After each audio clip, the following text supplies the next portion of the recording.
Welcome to another episode of the Wavemakers Podcast, where we learn a bit more about the people in the industry and the people that are the front runners, let's say, behind the transformation that's happening, digital transformation and decarbonization. And in so many ways, these changes affect the people. So I was curious to learn what it means to be in the center of it. And my today's guest, Eli Gjesdal, has been a front runner herself over decades, in many ways set the standards for the industry and what it means to be a woman in this industry over the years. So who better than Ellie to speak to me today? Welcome. Thank you very much, Gordana, and thank you very much for inviting me. You're very welcome. And I was wondering, in your words, how would you describe yourself today?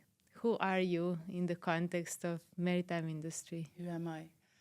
I'm enthusiastic, empathic, and very engaged in the industry about people. Mm-hmm. Yeah. And this is something that I always ask my guests because I think I actually enjoy hearing their responses, and I think it's a very nice bridge between how they personally resonate with the industry. So which vessel would you be and why? I think I would like to be a sailing boat. I think I would like to be quiet. And I think on a sailing boat, it's very important to work in teams. So I think that is also something that I would like. When you look back, is it a surprise that you ended up in maritime and that you have spent so many years in maritime and that you are now also shaping the world and the leadership of the industry in a different way? How did it start? So for me, when I look back, it started actually when I was a little girl. My grandmother, she was sailing on tankers in the 60s, which was not very common at the time. And also she was away for like 2 years at a time, which is a long time. And I remember, one Christmas she had a German friend coming home to Norway with her, and she was a telegraphist, and there was something about this that really intrigued me, and I decided, when I grow up, I'm going to be a telegraphist and I'm going to sail on tankers. So that was my dream as a little girl. Mm-hmm. Yeah. And then how did it go? How did it go? Yes. So when I was going to choose my education, this profession was obsolete. Everything, the communication was, with the satellites and not longer with the noise with the do the telegraphist did. But I really decided, I was very determined. I wanted to do something that had to do with tankers. That's so different from the sailing boat analogy. It's almost the opposite, right? But I can imagine how it was very impressive for that little girl. It's almost looking at a wonder. Yeah. But no, I'm on the last third of my life, so that's what I'm going to do. I'm just going to sail smoothly, and help, people around me. And enjoy the world and the nice views of it. Yeah. And supporting people, that's very important for me as well. Going back to when it all started, entering the industry, was there something that was especially surprising and maybe some nice memory of awe that you had joining it? Yeah, I was very young when I started, and I remember my first day at work. I started in the shipping department with Equinor, previous Statoil, and when I came into the office, I was greeted by "Welcome to the pack of wolves." Wow! So that was a different time, and I was thinking, how am I going to fit in here? It was only men, and I was a very young girl at the time, or a young woman, I guess I should say. Yeah. And you were the first one Yes, I was the first one. And I started to work with economics, but I really went very fast into operations and chartering. And I really, yeah, that was a great journey. I had a great start. I guess because you liked working with people, and then somehow naturally you went where the teamwork was needed the most. Yeah, it's something about because I thought I had to fit in. Later on, I realized I don't have to fit in. I just have to stand out and be myself because I am different.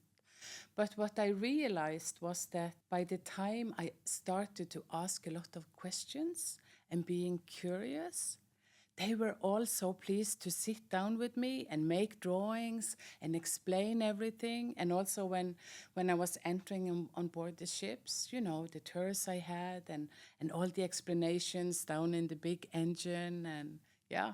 I can relate to some of this now, like reflecting back to my experience in Maersk and working with technical teams, how initially for them it was also like, okay, what are we gonna do with you somehow, but they very quickly opened up and started sharing their projects and drawing and explaining, and the engineers are so passionate about the work that they're doing, and they know every little detail, because I think in shipping especially one needs to know every single small detail. And I was always impressed and somehow inspired by that passion of theirs. And then as life evolved, how did you maybe turn more towards coaching that you do now? Coaching all started actually back in COVID, so it's not that long ago. Of course, before that, as a leader, I would always be a coaching leader. But during COVID, I have a son. At the time, he was in France studying. And in Norway, we could only meet with our cohorts. So I was me, myself, and I. Then I started to do that as a side hustle in addition to my work. And then later on, TEDx came to Stavanger, and I applied to be a speaker coach for TEDx. And there I met a few international certified coaches, and I again got very curious. And then I started my education just to find out, and I chose to work with one of the two biggest international coaching companies in the world, and I really loved it. And before I could do my exam, I had to coach at least 100 hours. And what I realized during those coaching sessions was the difference I made for so many people. Because so many people have a lot of dreams and they don't do anything about it. But when they started to talk about it, and, you know, I challenged them and I hold them and I supported them, there was so much change. And I just loved that telephone conversations, you know, and the text messages. I did it. You know, I got a job, and I had all this, I call it inner champagne in my body. I felt so much happiness on behalf of others.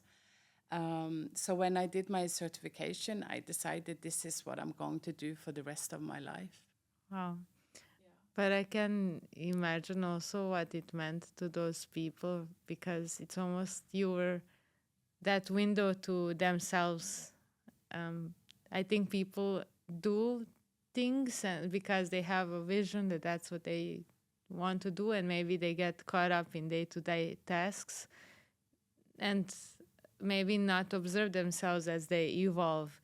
And there's something inside telling them it's the time for a new step. But I guess once they verbalize it and bring it to a conscious reality, right, then they start probably naturally figuring out a plan about it, and then you become their window to that new self, which is pretty rewarding, I assume. And it's, I work with a lot of people in shipping, and, you know, some of the cultures, you just have to fit in. But we are not born to fit in. We are different. Women are different than men in the industry. And I just believe that, being yourself and being your true self, being authentic, and then go for your dreams, you add much more into the company as well, and also into the culture. Wow. And now that you mentioned the culture, how do you see it changing maybe in the last 5 years? Yeah. So I believe that it has moved from words into much more action. And also I believe that when you have more female into leader positions, you also create a different culture from that. And then if you look again at values, the company's vision, mission, and values, some companies, when this first started, we all had to create, the big signs on the wall about the values and on the website and so on. But today we have companies that are really working with the culture based on the values. And of course, again, that doesn't mean anything if it's not followed by a certain behavior based on this value. So it's only, if they walk the talk and if the behavior changes in line with the values, that you will get the transformation that you want. Mm-hmm. And I think more and more companies are working towards building a culture for the company. And I believe that helps the transformation, mm-hmm. but only if behavior comes with values. Yes, I can also again relate to it. When I started back in the days at Maersk, and decarbonization was a new thing for the industry, but I think many people who had children resonated very well with this new agenda. And then I started getting so many emails from people that I haven't met or directly worked with, but they felt that they needed to offer their help and had an idea to contribute or knew about the company that was solving a certain problem. And then they were very engaged and proactive without us necessarily at that point trying to attract more help, but it was definitely needed. And I felt that like change from maybe industry driving something to actually people just pushing it up even more. And that was very beautiful to witness as well. And also, like, when I was working with people, to see how engaged they were to work together to figure out the problem, how they would think about it and come back like, I was thinking about this, maybe we can do it this way. And I felt that there was something more than just 9 to 5 work. People were on a mission to find a new way to sail green, and that was very beautiful. And now I hope that the industry, and witnessing it from a different angle, it seems like everyone is moving. So it's good to see that change. And I read somewhere that you feel that with your superpower, your purpose is to share the impact and the ripple effect of it. So I was wondering, what is your superpower? I think my superpower is that I believe in people and also that I challenge them. And I see from especially working with female leaders that decide to go on a value-based leadership journey, that they are making ripple effects in their organization. And people are looking at them and saying, the way she's leading, you work with this person. And then, they get curious about the way that she is leading, which is kind of different. And then the organizations build on the ones that decide that they want to go on a journey to support people. Mm-hmm. And in what way is it different, if you can maybe give an example? I believe that when you become a leader and you work on your own, with your own values, together with the company values, you become more authentic and you come forward if you want to support people, that's what you do. Again, it's the behavior that comes with the values. And when you put people first, many of them come back to me and they actually say that the result are following when we put the people first. So instead of doing micromanagement and being very close on task orientation, if you focus on the people, and one of the things is, to give feedback to people. You can see that when you give constructive feedback, people are raising up. They would go some extra miles if you take them in doing something good and tell them. It's something about seeing people and putting the light on them that makes it different. Yeah.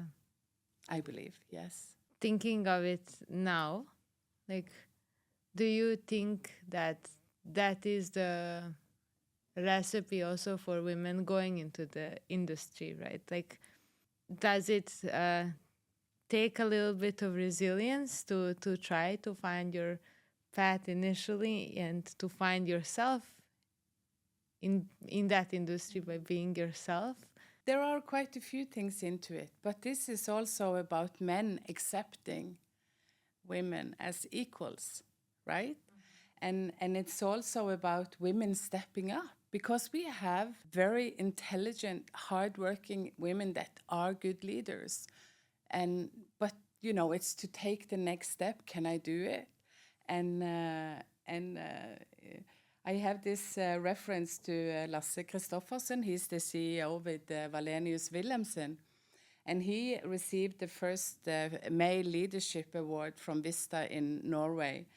And he, when he got the prize, he said, listen, you women, when you talk to me, you think that to be a CEO is so busy, it's hard work and long hours and you don't have free time and so on. And he was a bit funny when he said, it's an image we as men have created because we really don't want you in here, which was a joke, but there is also something behind it, because so many women, they can just take 1 or 2 steps to be the CEO. And if they say yes, they can do it.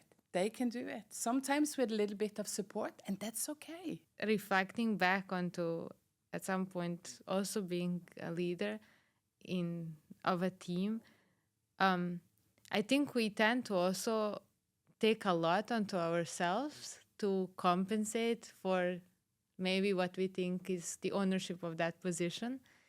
And like, do we take too much or take a lot more responsibility of the outcome of something that we end up giving too much? Like, how to find that balance on being there and supporting everyone else, but also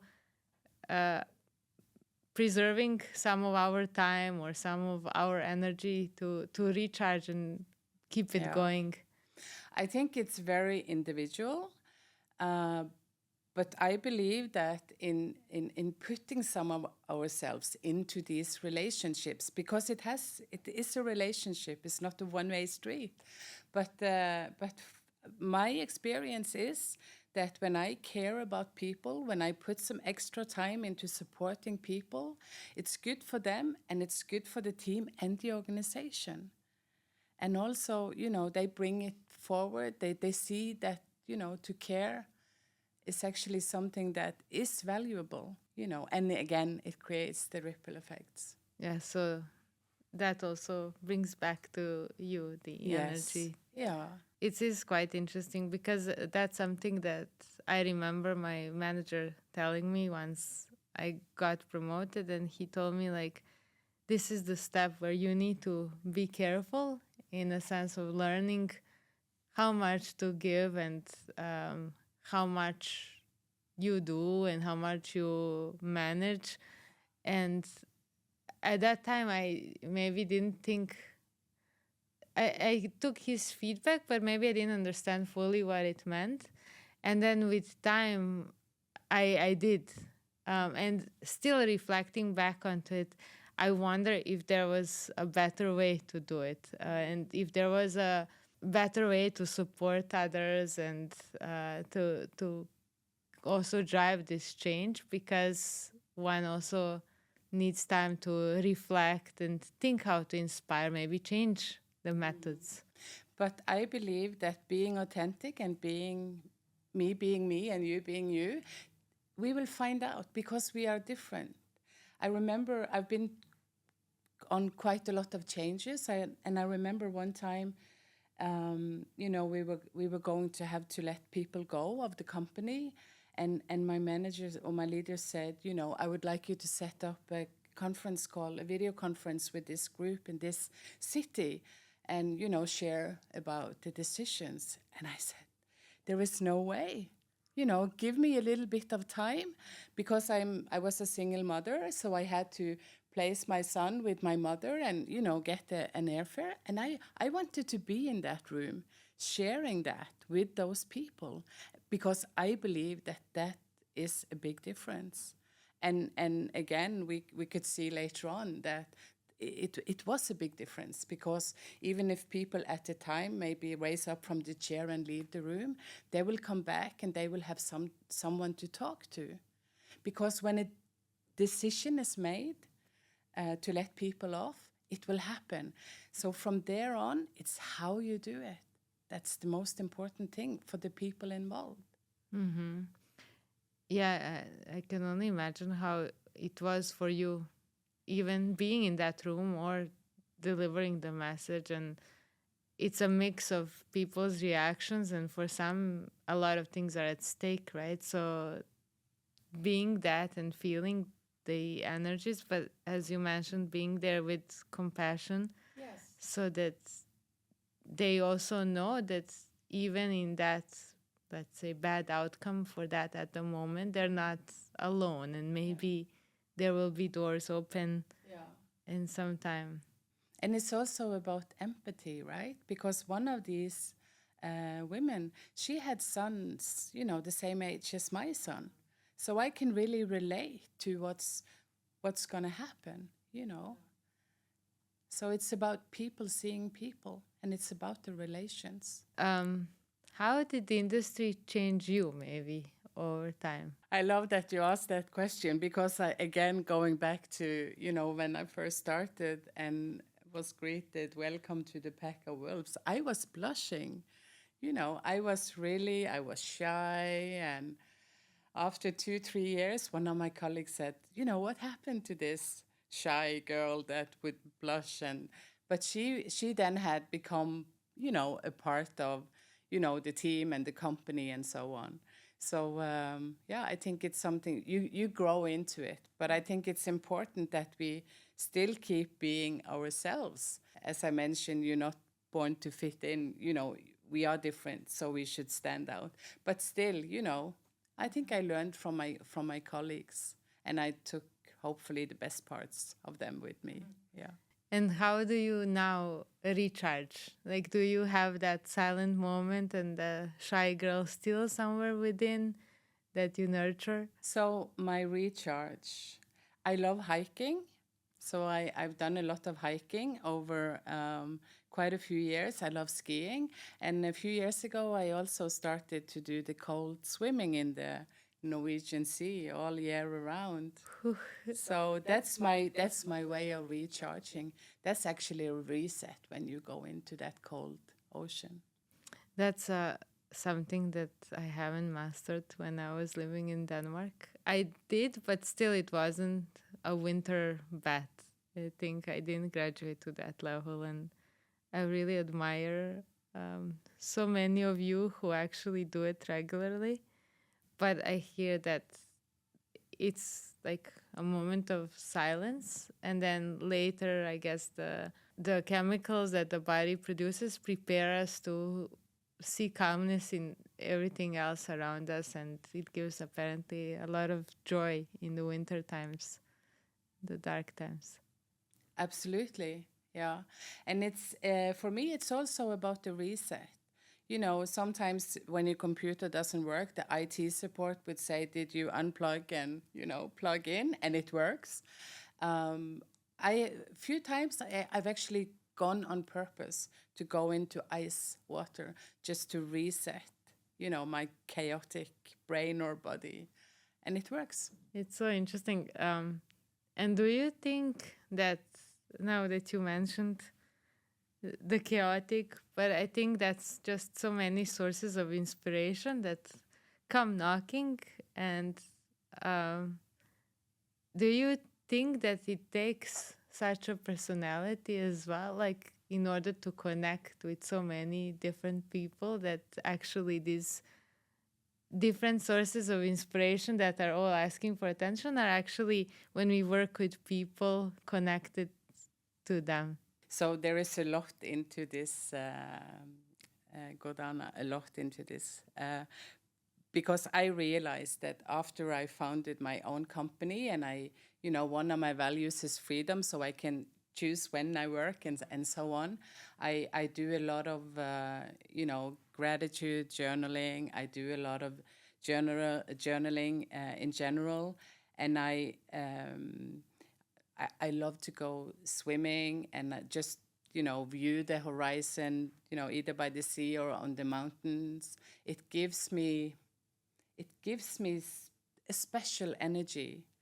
And that's together with, I guess, meditation and yoga. It helps me a lot. And working with people as much as I do, I need to be present. So it's good tools to work on my presence. Mm-hmm. Yeah, I actually did Vipassana meditation, and my mom is a yoga teacher, so I grew up with a lot of these concepts. And yeah, I think it teaches us how to be differently present in the world as well. How do you hope to shape the people that you work with all the knowledge that So you the have? first thing I feel that I need to do with them is to get them out of the hamster wheel, because so many people are just running and running and running. And of my own experience, I have been doing the same for many decades. When I step out of that hamster wheel and I slow down, I connect with things that I haven't connected with for a long time. And I also get a lot of new ideas in my head. And I think that, you have to slow down. And I'm working with people to slow down and connect with themselves, because it's about conscious choices. It's about, setting the direction out of the hamster wheel. Yeah, I think that's very important. And You have to slow down to speed up, to get everything organized. Yeah. and do you think that, like, I just had a conversation with someone a few days back, and it feels that we have to do all these things, and it feels scary to slow down, because I think natural reaction is like, oh my God, everything is gonna collapse. But have you seen that difference? Like, how does it, let's say, benefit the business as well, if we are talking about professionals in this space? So I believe that to slow down, step out of the hamster wheel, you will go faster. You have to slow down to speed up in order to get everything organized. Because going for a walk in the forest, going for a hike, you process thoughts that, doesn't really belong in your head anymore. And then you give room for new ones. And also there is something, when the body is moving physical, it's about, if you sit at the desk and you're writing something and nothing is coming at you, raise up and go for a walk. 15 minutes walk outside. A lot will happen, between the body and the brain. And you get all sorts of ideas coming into your head. That's my experience. And what would be maybe your advice for me, like coming into this and driving it from the entrepreneurial angle? What should I maybe keep in mind or learn? I would say that you have to know where you want to go. look at where you are now and where you want to go, and then set the direction. And then you will have to adjust for wind and current and everything that you comes in your way. But trust yourself. Trust yourself. Build on your values and really trust yourself.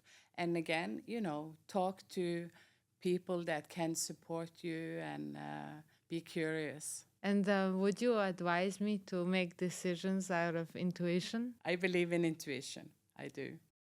I always wonder how much to allow my gut to guide me. So far I have, but it's good to double check. I listen a lot to my intuition and I see it works. Mm-hmm. And how is it different for you now, let's say, stepping out of the corporate world and doing it yourself in the same industry? How is it, the experience of it? Is it surprising? I wouldn't say that it's surprising, but I see that what people want from me, being a certified professional coach, they want that. But most of all, they want my experience. They want my competence. They want me to bring advice. They want me to share stories. And I'm seeing I'm making a difference. I don't know if that's okay to say, but I'm sure. yeah, Yes. that's the feedback I have. Yeah. But that's great. And that's, again, when you say, like, own who you are and what you bring to the world, I think that is a great thing to acknowledge as well. I contacted a few people that I used to work with when I first started, especially when I was doing chartering. And he said to me, hey, there is no one else in the world that has 40 years of experience in shipping and are a professional certified coach. So he said to me, you are unique, no one else. And I never thought about it that way. But he is right. But yes, you were brave to follow your dreams. Yeah, but for me now it's about supporting other women. That's the most important thing. I want them to go out of that comfort zone. I want them to say yes to the next position and promotion without thinking.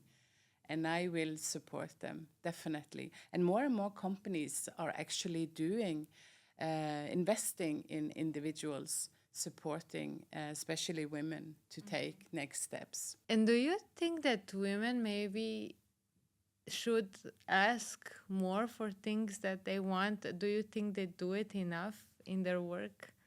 I believe that women can ask for much more. And also, I believe that women can ask for more and women can also support each other more. I also remember now my mom, she used to trade commodities as well, and she was also an entrepreneur, but always in male-dominated industries. And later on, when she became a yoga instructor, started organizing stuff, she told me how much, like, if she needed something, she would always rely on her circle of women at work, etc., and that they helped her most, like, find shortcuts and ways to execute things in the fastest way. And for her personally, women were the biggest, like, success factor, but also that support that she got from them meant a lot to her. And I somehow always kept it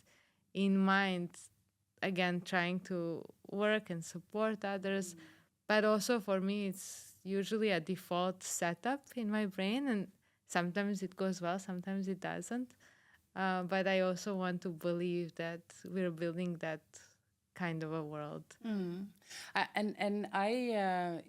don't know if you know about VISTA, Women's International Shipping and Trading Association, which is now, I think, in 57 countries in the world, and thousands of women being a part of this.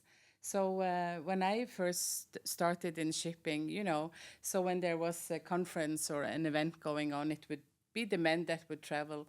And then one time in 1984, I was invited to Ladies' Day in Stockholm. That's what they called it before. And later on, changed the name to WISTA.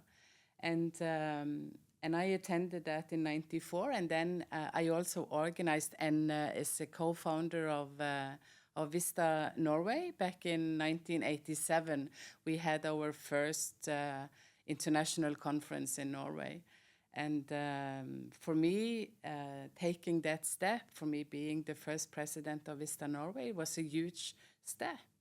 And it's something that comes back to me now. And I'm also building a local community in Stavanger, where I live, to get more women into shipping and support them. And how many women were there initially when you...